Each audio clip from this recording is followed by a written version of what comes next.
आपको अपनी जिंदगी में जब कभी भी छोटी से छोटी या बड़ी से बड़ी कोई भी परेशानी आ जाए तो भगवत गीता के ये 30 उपदेश उस वक्त पे आपको बहुत काम आएंगे। ये पवित्र विचार आपके लिए समझना और उसे अपने जीवन में अनुकरण करना बहुत ही आवश्यक है। और ये 30 उपदेश 30वें से शुरू होकर पहले उपदेश पे समाप्त होगी। इसलिए वीडियो को आखिर तक पूरा ध्यान से सुने ताकि आपके भी जीवन में कल्याण हो सके। गीता का 30वां उपदेश है अश्वमेव भोक्तव्यम कृतम कर्म शुभाशुभम, कि आपने कोई भी कर्म किया हो उसका फल आपको जरूर भोगना पड़ेगा।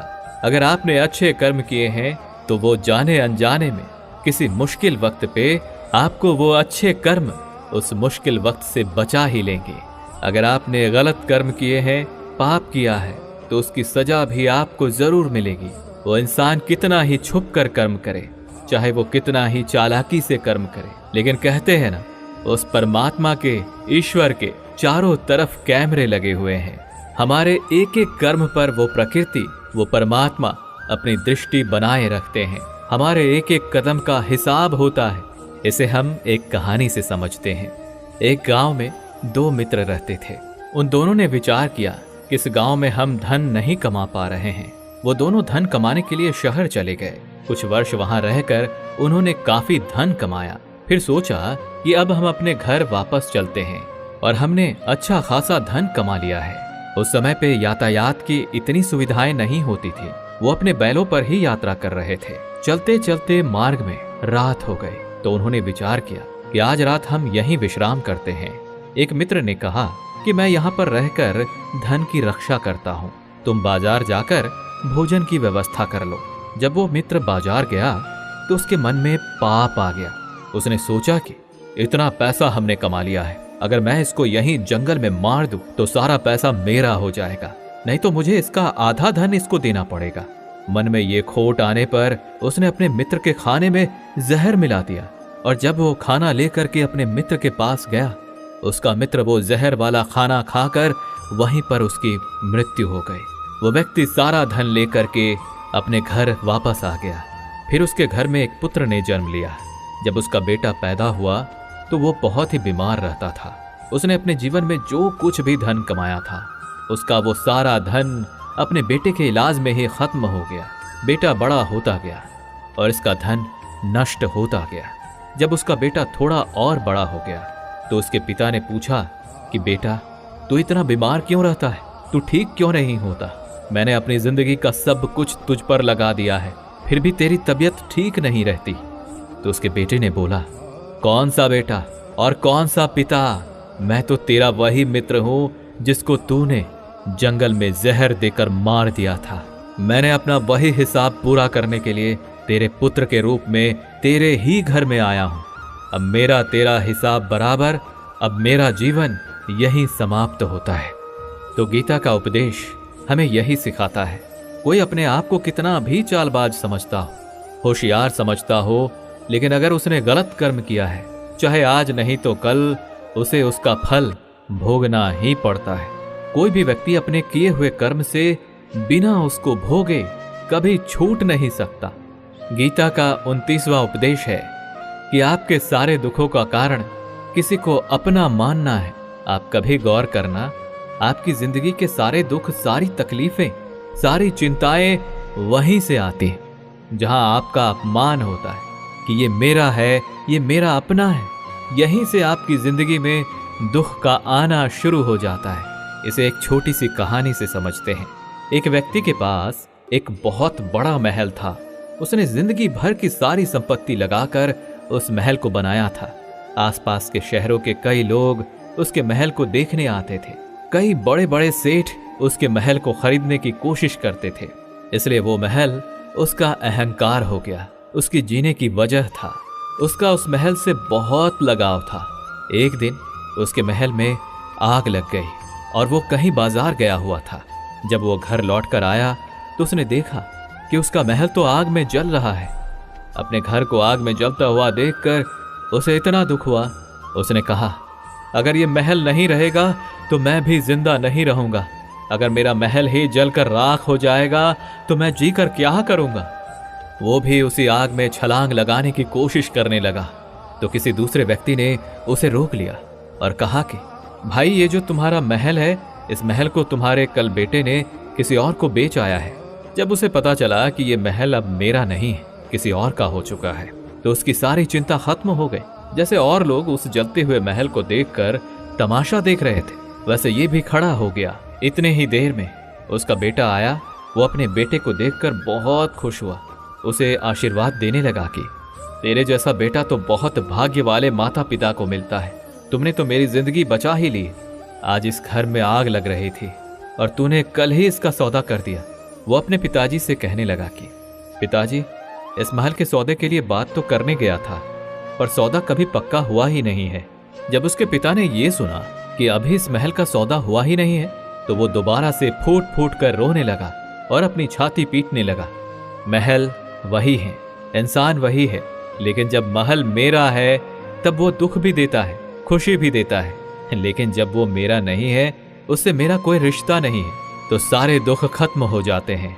ऐसे ही जिंदगी में जब किसी जगह, किसी इंसान को, किसी रिश्ते को, किसी काम को हम अपना मान लेते हैं, मेरा मान लेते हैं, वो वहीं से सारे दुखों की शुरुआत होती है, वहीं से हर तकलीफ की शुरुआत होती है।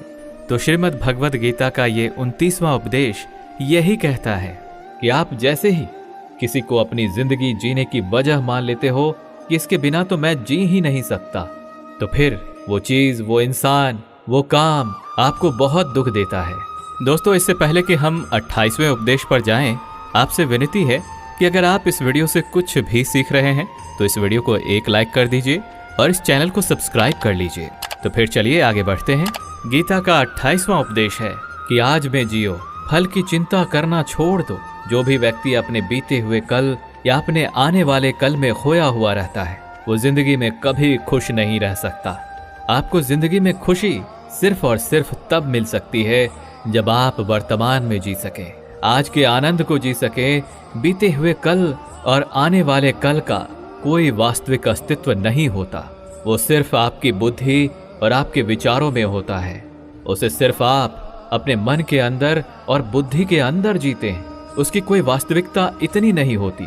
उसे सिर्फ आप अपने मन के अंदर और बुद्धि के अंदर जीते हैं, लेकिन जिससे आप वास्तविकता में जीते हैं वो आपका आज होता है, वो आपका चल रहा पल होता है। अगर आप अपने मन और बुद्धि को अपने भूतकाल और भविष्य काल में अटका कर रखेंगे तो याद रखना, आप कभी खुश नहीं रह पाएंगे। और अगर जिंदगी में खुश रहना चाहते हैं तो आज में और इसी पल में जीना सीखें। गीता का 27वां उपदेश है कि जो आपके साथ अधर्म करे, पाप करे, गलत करे, उसे दंड जरूर देना चाहिए। अगर आप उसे सहते हैं तो वो आपके साथ और गलत करता रहेगा। अगर आप उसे सहते हैं तो उसके पाप में आप भी भागीदार हो जाएंगे। अर्जुन श्री कृष्ण से कहने लगे कि जिनसे मैं युद्ध करने जा रहा हूँ, ये सब मेरे भाई हैं, मेरे गुरुजन हैं। मैं इनके सामने कैसे हथियार उठाऊं, इनको कैसे मारूं? तो भगवान श्री कृष्ण ने अर्जुन से कहा कि जिन्हें तुम अपना मानते हो वो सभी अधर्मी हैं, वो पाप के पक्ष में खड़े हैं। और अगर तुम इनका वध नहीं करोगे, युद्ध नहीं करोगे, तो समाज में और भी पाप बढ़ जाएंगे। क्योंकि जब कोई ऐसे पापियों को नहीं रोकता है तो ये और भी ज्यादा पाप करते हैं। ऐसे ही जब आपके साथ कोई गलत करता है, आपको चोट पहुंचाता है, दुख पहुंचाता है, और वहीं आप चुपचाप रहते हो, तो उससे सामने वाले का मनोबल बढ़ जाता है। वो आपको कमजोर समझने लगता है और आपके साथ गलत करने का वो अपना हक समझने लगता है। लेकिन जब आप उसके गलत व्यवहार को, उसके अधर्म को रोक लेते हैं, उसका विरोध करते हैं, तब वो अपनी सीमा में रहना सीख जाता है। और यही कलयुग है। अगर इस जमाने में आपको खुश रहना है तो आपको अपनी रक्षा खुद ही करनी होगी। कोई आपके साथ गलत करे तो उसको कभी नहीं सहना चाहिए, बल्कि उसका सामना करना चाहिए। गीता का 26वां उपदेश है कि किसी से भी हद से ज्यादा मोह कभी नहीं करना चाहिए। जिससे भी आप सबसे ज्यादा मोह लगाओगे, देखना वो आपको अवश्य रुलाएगा। मोह की वजह से ही आप किसी के पीछे मरते रहते हैं। मोह की वजह से ही आपको कई बार अपमान भी सहना पड़ता है, और कई लोगों को मोह की वजह से ही अपना अपमान दिखता भी नहीं है। कि सामने वाला मेरी इज्जत तक नहीं कर रहा और मैं इसके पीछे मरा जा रहा हूं। वो आपकी आंखों पे ऐसी पट्टी लगा देता है कि आपको सच और झूठ दिखाई ही नहीं देता। आपको किसी इंसान का चेहरा दिखाई नहीं देता। आप जो देखते हैं, जो सुनते हैं, उसी पर यकीन करने लगते हैं। फिर चाहे आपको कितना ही दर्द मिल रहा हो, अगर आप किसी इंसान को ठीक से समझना चाहते हैं, उसकी सच्चाइयों को जानना चाहते हैं, तो उसके लिए बहुत जरूरी है कि आप उसके मोह से जल्द बाहर आ जाए। आपका मोह आपको दुख देता है। जिस दिन मोह खत्म, उस दिन आपको किसी भी रिश्ते से कोई दुख नहीं मिल सकता, क्योंकि आपको फिर कोई फर्क ही नहीं पड़ेगा। गीता का 25वां उपदेश ये है कि आप वो मत करो जो सभी करते हैं, बल्कि वो करो जो आपके लिए सही है। स्वधर्मम निधनम श्रेय भारत धर्मो भयावह। श्री कृष्ण ने अर्जुन से कहा कि एक जो तेरा कर्तव्य है, जो तेरे लिए सही है, जो तुझे करना चाहिए, वो कर। तू कभी भी वो काम मत कर जो दुनिया कर रही है। क्योंकि अर्जुन श्री कृष्ण से कहने लगा कि ऐसे भयंकर युद्ध में पड़ने से अच्छा है कि मैं सन्यासी बन जाऊं। तो श्री कृष्ण ने अर्जुन से कहा कि सन्यासी बनना तेरा कर्म नहीं है, तेरा धर्म नहीं है। क्षत्रिय है तू, कर्म और तेरा धर्म यही है कि तू अधर्म का नाश कर, धर्म की रक्षा कर। ऐसे ही हर इंसान का एक अलग कर्तव्य होता है, एक अलग ही मार्ग होता है। तो कभी भी उस मार्ग पर मत जाना जहां सारी भीड़ जा रही हो। कभी भी वो काम मत करो जो दुनिया करती है, कि आजकल का ये ट्रेंड हो गया है, ये फैशन हो गया है, सब करते हैं इसलिए हम भी कर रहे हैं। सारी भीड़ यही काम कर रही है इसलिए हम भी कर रहे हैं। अगर आप वो करोगे जो भीड़ कर रही है, तो आप भी उसी भीड़ में कहीं खो जाओगे। लेकिन वहीं अगर आप वो करोगे जो आपके लिए सही है, जो आपकी प्रतिभा है, तो दुनिया की सारी भीड़ में भी आप सबसे अलग नजर आओगे। गीता का 24वां उपदेश है कि जिंदगी में धोखा अपने ही देते हैं, क्योंकि उनको आपकी कमजोरियों का पता होता है। बाहर वाला आपको धोखा नहीं दे सकता, क्योंकि उसको आपके बारे में पता ही नहीं है कि आपको चोट कहां पहुंचानी है। लेकिन जो आपका अपना है, आपका खास है, उसे बहुत गहराइयों से पता होता है कि इसकी कमजोरी क्या है। ऐसा क्या करें जिससे इसको दर्द पहुंचाया जा सके, जिससे इसको हम नीचा दिखा सकते हैं, इसको चोट पहुंचा सकते हैं। ये कलयुग है, इसमें बाहर वालों से नहीं, जो हमारे अपने हैं ना, उनसे ही सावधान रहना होता है। महाभारत का युद्ध 2 अलग अलग राज्यों में नहीं हुआ था, बल्कि एक ही परिवार के भाइयों में हुआ था। सभी आपस में एक ही वंश के लोग थे। कितनी बार दुर्योधन ने जहर देकर भीम को मारना चाहा, न जाने कितनी बार दुर्योधन ने पांडवों को जान से मारने की कोशिश की। वो उसका कोई पराया नहीं था, बल्कि उसका भाई था। सारी लड़ाइयां घर के अंदर ही होती हैं, बाहर कौन लड़ेगा? हमसे घर में ही सारे झगड़े होते हैं। तो आपको चोट सिर्फ वही लोग पहुंचा सकते हैं जो आपके अपने हैं। आपको धोखा सिर्फ वही लोग दे सकते हैं जो आपके अपने हैं। गीता का 23वां उपदेश है, जो इंसान अपनी रक्षा खुद नहीं कर सकता, उसकी रक्षा भगवान भी नहीं कर सकते। श्री कृष्ण अर्जुन से कहते हैं कि तस्मात् सर्वेषु कालेषु माम नुस्मर युध्य च, यानी कि हे अर्जुन, तू हर काल में मेरा स्मरण करते रहना और युद्ध भी करते रहना। तो अर्जुन ने श्री कृष्ण से पूछा कि ये युद्ध तो कुछ ही दिनों में समाप्त हो जाएगा, लेकिन आप कह रहे हैं कि तू हमेशा मेरा स्मरण करते रहना और युद्ध करते रहना। हमेशा युद्ध करने का क्या मतलब है? तो श्री कृष्ण ने अर्जुन से कहा कि ये जिंदगी ही रणभूमि है। इस जीवन में सुख दुख आते ही रहेंगे और तुझे उनका डट के मुकाबला करना है। श्री कृष्ण ने ये नहीं कहा कि तू चुप करके बैठ जाना और मैं लड़ाई करूंगा। बहुत गहराई है गीता के ज्ञान में। हमारे जीवन की डोर भी संभाल के ईश्वर बैठे हुए हैं, लेकिन युद्ध हमें ही करना है। ईश्वर को याद करना है कि हे ईश्वर, मुझे शक्ति देना, मुझे समझ देना, मुझे बुद्धि देना, ताकि मैं अपनी जिंदगी की सारी लड़ाइयां जीत सकूं, मैं जिंदगी में सही मार्ग पर चल सकूं। लेकिन आपको अपनी लड़ाई भी खुद ही लड़नी पड़ती है। जो लोग ये कहते हैं कि हम कुछ नहीं करेंगे, सभी ईश्वर करेंगे, तो कहते हैं कि आलसी इंसान को देखकर तो भगवान भी घबरा जाता है। ये कुछ नहीं करेगा। भगवान ने बुद्धि दी है, समझ दी है, ईश्वर आपको प्रेरणा देते हैं, शक्ति देते हैं, लेकिन आपको अपनी रक्षा स्वयं ही करनी पड़ेगी। गीता का 22वां उपदेश है कि कोई भी ऐसी गंदी आदत खुद को मत लगने देना जो आपकी जिंदगी को बर्बाद कर दे। कहीं ना कहीं महाभारत का ये युद्ध एक जुआ की आदत की वजह से ही शुरू हुआ था। सारा खेल वहीं से शुरू हुआ था। एक ऐसी जुआ की लत जहां युधिष्ठिर ने अपने भाइयों को दांव पर लगा दिया, अपनी पत्नी को दांव पर लगा दिया। ऐसा जीतने का नशा कि अपना सब कुछ गंवा दिया। ऐसे ही हम भी अपनी जिंदगी में जब कोई ऐसी गंदी आदत लगा देते हैं, चाहे वो कोई भी हो, चाहे वो नशे की हो, मोबाइल की हो, किसी इंसान की हो, कोई गलत काम करने की हो, कोई भी गलत आदत जो आपको बर्बाद कर सकती है, अगर आप उसको नहीं छोड़ेंगे तो आपका सब कुछ खत्म हो जाएगा। इससे पहले कि आपकी आदत आपको खत्म कर दे, आप अपनी गलत आदतों को खत्म कर दीजिए। गीता का 21वां उपदेश ये है कि आलसी इंसान कभी कुछ हासिल नहीं कर सकता।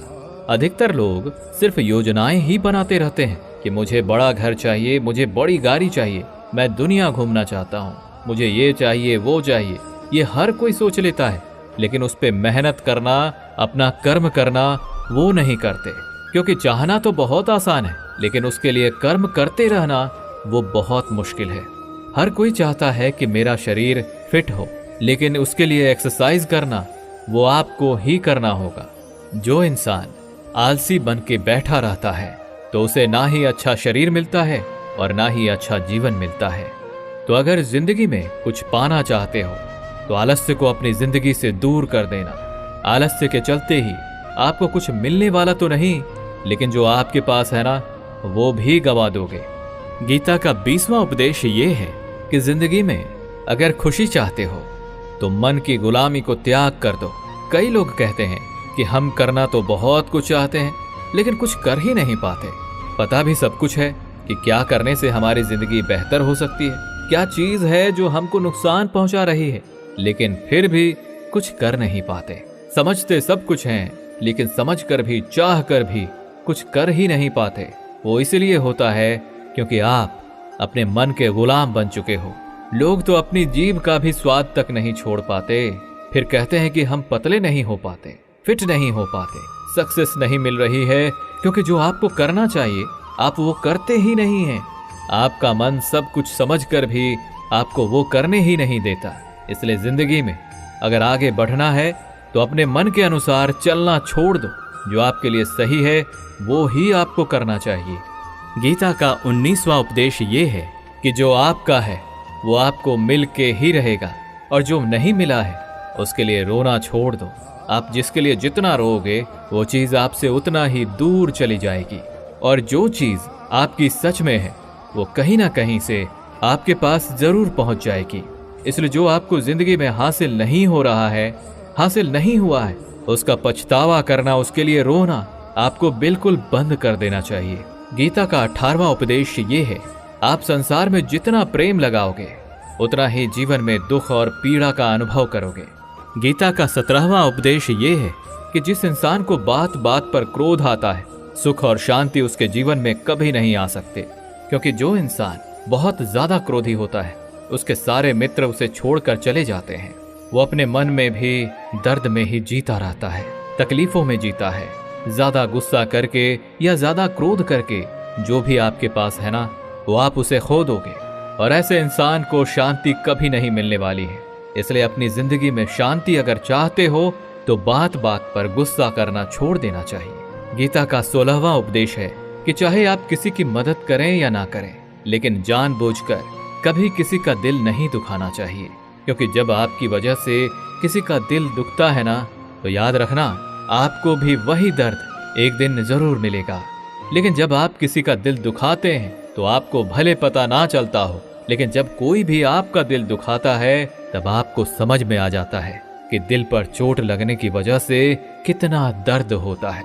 इसलिए चाहे आप किसी की मदद करो या ना करो, लेकिन किसी का दिल कभी भी नहीं दुखाना चाहिए। गीता का 15वां उपदेश ये है कि जो मुश्किल वक्त में, जो दुख के समय में आपका साथ दे, सिर्फ वही आपका अपना है। बाकी सब अपनेपन का नाटक करने वाले बहुत लोग होते हैं, बड़ी बड़ी बातें करने वाले बहुत लोग होते हैं कि हम आपसे बहुत प्रेम करते हैं। कोई भी दुख हो, कोई भी तकलीफ हो, हमें याद कर लेना। लोग दुख उठाने की बात करते हैं, लोग आने जाने की बात करते हैं, हाथ मिलाना तो ठीक से नहीं जानते और दिल मिलाने की बात करते हैं। जब सच में आपकी जिंदगी में तकलीफ आएगी ना, तब आपको समझ में आ जाएगा कि आपका साथ देने के लिए कौन खड़ा है और कौन भाग गया। क्योंकि उस समय पे सारे लोग भाग जाते हैं, क्योंकि लोगों को पता होता है कि ये व्यक्ति हमारे पास आया तो हमसे मदद ही मांगेगा और वो हमें कुछ दे नहीं पाएगा। लोग आपसे सिर्फ तभी रिश्ता रखते हैं जब आप उन्हें कुछ दे सकते हैं और आपसे उन्हें कुछ फायदा हो सकता है। लेकिन जब लोगों को ये पता चल जाता है, ये समझ में आ जाता है कि उनको आपसे कोई फायदा नहीं होने वाला, बल्कि उनको तो आपकी मदद करनी पड़ेगी, तो वो आपको दूर से ही देखकर भाग जाते हैं। इसलिए जो आपके मुश्किल वक्त में आपके साथ खड़ा हो, सिर्फ वही आपका अपना होता है। बाकी इस दुनिया में सब पराये होते हैं, क्योंकि सिर्फ अपना अपना कह देने से कोई अपना नहीं हो जाता। गीता का 14वां उपदेश है कि जो भी होता है अच्छे के लिए होता है, और जो हो रहा है वो भी अच्छे के लिए ही हो रहा है, और जो आने वाले भविष्य में होगा वो भी अच्छे के लिए ही होगा। वैसे ये बहुत गहरी बात है। कुछ चीजें जिंदगी में ऐसी होती हैं जो हमें लगता है कि मेरे साथ ही ऐसा क्यों हुआ, मेरे साथ ही होना था ये सब। लेकिन जब वो वक्त गुजर जाता है, एक दिन हमको समझ आ जाता है कि अगर हमारे साथ ये सब नहीं होता तो आज हम इस मुकाम पर नहीं होते।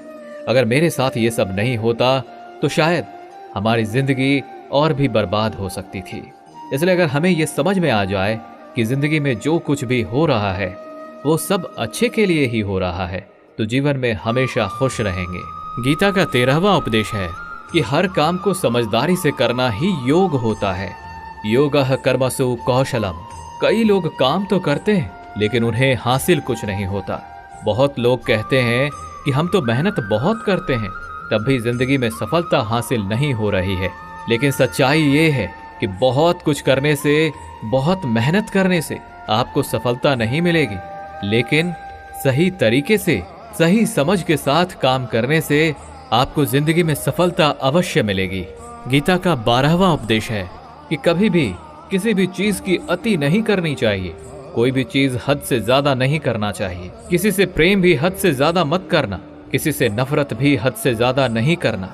हद से ज्यादा मीठा भी खराब हो जाता है, हद से ज्यादा कड़वा भी खराब हो जाता है, हद से ज्यादा आराम भी आपको बीमार कर सकता है, हद से ज्यादा खाना भी आपको बीमार कर देगा, हद से ज्यादा भूखा रहना भी आपको नुकसान ही पहुंचाएगा, और हद से ज्यादा जागना भी आपको बहुत ज्यादा नुकसान पहुंचाएगा।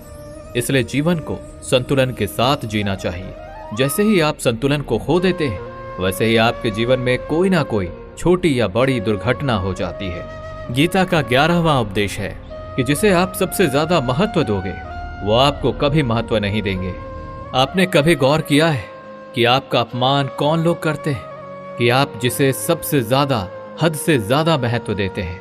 दूसरों की इज्जत करना अच्छी बात है, पर दूसरों की अगर बहुत ज्यादा इज्जत करेंगे तो उनकी नजर में आपकी इज्जत खत्म हो जाती है। इसलिए किसी को भी कभी भी अपना सब कुछ नहीं बनाना चाहिए कि तुम ही मेरे सब कुछ हो। जैसे ही आप किसी को अपना सब कुछ बना लेते हैं तो आप उसके लिए कुछ भी नहीं रह जाते। इसलिए लोगों को इज्जत उतना ही देना चाहिए जितना वो हजम कर सके। हद से ज्यादा इज्जत देना आपकी ही बेइज्जती करवा सकता है। गीता का 10वां उपदेश है जिसके साथ सत्य और ईश्वर की शक्ति है, चाहे सारी दुनिया उसके खिलाफ ही क्यों ना हो जाए, लेकिन अंत में जीत उसी की होती है। श्रीमद् भगवद गीता में कुल 700 श्लोक हैं और 18 अध्याय हैं। गीता का आखिरी श्लोक है यत्र योगेश्वरः कृष्णो यत्र पार्थो धनुर्धरः तत्र श्रीर विजयोर भूतिर ध्रुवानी तिर्म तिर्ममः। धृतराष्ट्र बार बार संजय से पूछता था कि बताओ युद्ध में कौन जीत रहा है, कौन हार रहा है, क्योंकि उसे विश्वास था कि भीष्म पितामह मेरे पक्ष में है, गुरु द्रोणाचार्य मेरे पक्ष में है और यहाँ तक कि कर्ण भी मेरे पक्ष में है, तो भला हमें कौन हरा सकता है। लेकिन संजय ने धृतराष्ट्र को कहा कि जहाँ ईश्वर है वहीं पर सत्य है और हमेशा वहीं जीत होती है। चाहे आपके पास कितनी भी शक्ति क्यों ना हो, लेकिन सत्य और ईश्वर जिसके लिए खड़े हो जाए उसे दुनिया में कोई भी नहीं हरा सकता। गीता का 9वां उपदेश है कि किसी पर भी आंखें बंद करके भरोसा नहीं करना चाहिए। जैसे महाभारत की कथा में दुर्योधन ने कितनी बार षड्यंत्र करके पांडवों को मारने की कोशिश की, आग में जलाने की कोशिश की, और वो धर्म पर चलने वाले लोग बार बार उसकी बातों में आ गए। ये बात और है कि ईश्वर उनकी रक्षा कर रहे थे, पर जिसे वो अपना भाई समझ रहे थे, जिसे वो अपना सगा समझ रहे थे, जिस पे वो भरोसा कर रहे थे, वही उनकी मृत्यु करवाना चाहता था। इसलिए भरोसा करते समय अपनी आंखें जरूर खुली रखनी चाहिए। गीता का 8वां उपदेश है कि जीवन में वैसे तो लड़ाई झगड़े से बचना चाहिए, लेकिन जब बात आपके चरित्र, सम्मान और अधिकार की हो तो लड़ना भी चाहिए। अर्जुन भी महाभारत का युद्ध करना नहीं चाहते थे, क्योंकि सामने उसके अपने खड़े थे, लेकिन श्री कृष्ण ने उन्हें उपदेश दिया कि यहाँ पर बात लड़ाई की नहीं है, तेरे सम्मान की है, तेरे चरित्र की है, तेरे अधिकार की है। जो द्रौपदी के साथ कौरवों ने भरी सभा में अपमान किया, उसे नग्न करने की कोशिश की, इतना बड़ा अधर्म किया, वो तुम्हें कभी नहीं सहना चाहिए। इसलिए बात जब आपके चरित्र पर आ जाए, आपके सम्मान पे आ जाए, तो चाहे वो अपना ही क्यों ना हो, आपको उसके साथ अवश्य ही लड़ना चाहिए। गीता का 7वां उपदेश है कि चाहे कितना भी बुरा वक्त आ जाए, लेकिन जो इंसान जिंदगी में कभी हिम्मत नहीं हारता, वो सब कुछ हासिल कर सकता है। जब पांडव लोग जुए में सब कुछ हार गए, उनको 12 साल के लिए वनवास मिला और 1 साल के लिए अज्ञातवास। वो भिक्षा मांग के अपनी जिंदगी को पालते थे, भयानक जानवरों के बीच जंगलों में भटकते रहते थे, लेकिन इतना मुश्किल वक्त झेलने के बाद भी आखिर में विजय उन्हीं की हुई, क्योंकि उन्होंने अपने अंदर कभी हिम्मत नहीं खोई। ऐसे ही आपकी जिंदगी में कितना ही मुश्किल वक्त क्यों ना आ जाए, लेकिन आपके अंदर अगर हिम्मत है तो जीत आपकी अवश्य होगी। गीता का 6वां उपदेश है कि जो किसी और का है उस पर कभी अधिकार अपना नहीं जमाना चाहिए, कभी कब्जा नहीं करना चाहिए। जब शकुनी ने षड्यंत्र करके पांडवों को हस्तिनापुर से अलग करवा दिया, एक राज्य दे दिया जहाँ की भूमि भी बंजर थी, जहाँ और कुछ नहीं हो सकता था, लेकिन पांडवों ने उस शहर को इतना सुंदर बना दिया, इतना वैभवशाली बना दिया कि हस्तिनापुर भी उसके आगे फीका लगने लगा। और उसके वैभव को और सुख को देखकर दुर्योधन अंदर ही अंदर जलता था, और इसलिए उसने कई षड्यंत्र करके उनका वो खांडव प्रस्थ भी उनसे छीन लिया। जो चीज उनकी नहीं थी उस पर भी कब्जा किया, तो उसका आखिर में परिणाम यही हुआ कि जो चीज उनके पास थी वो भी उसके पास नहीं रही, उसे गंवाना पड़ गया। इसलिए जो आपका नहीं है, कभी उस पर अधिकार नहीं जमाना चाहिए।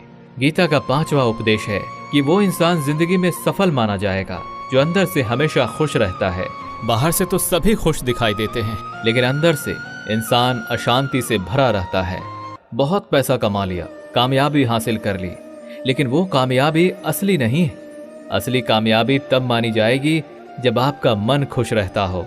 गीता का 4वां उपदेश ये है कि आप जैसा अन्न खाओगे वैसा ही आपका मन और आपकी बुद्धि होगी। अब वैसा ही कर्म करोगे और वैसा ही आचरण करोगे। सात्विक अन्न खाओगे तो आपका मन भी सात्विक होगा, सात्विक व्यवहार भी करोगे, सोच भी आपकी अच्छी होगी। श्री कृष्ण ने भागवत गीता में सात्विक, राजसी और तामसी इन तीनों आहारों का विस्तार से वर्णन किया है कि क्या खाना चाहिए, क्या नहीं खाना चाहिए। पर इसका निचोड़ यही है कि जो मनुष्य सात्विकता से भोजन करता है उसे जीवन में सुख और शांति अवश्य मिलते हैं। गीता का 3रा उपदेश है कि बुरा इंसान कभी अपनी बुराई नहीं छोड़ेगा, चाहे आप उसके साथ कितना भी अच्छा चलो, वो आपको तकलीफें अवश्य ही देगा। इसलिए जो जैसा है आप उसके साथ वैसा ही व्यवहार करें। बुरे इंसान के साथ आप कितना भी अच्छा बन जाओ, वो कभी अच्छा नहीं बनने वाला।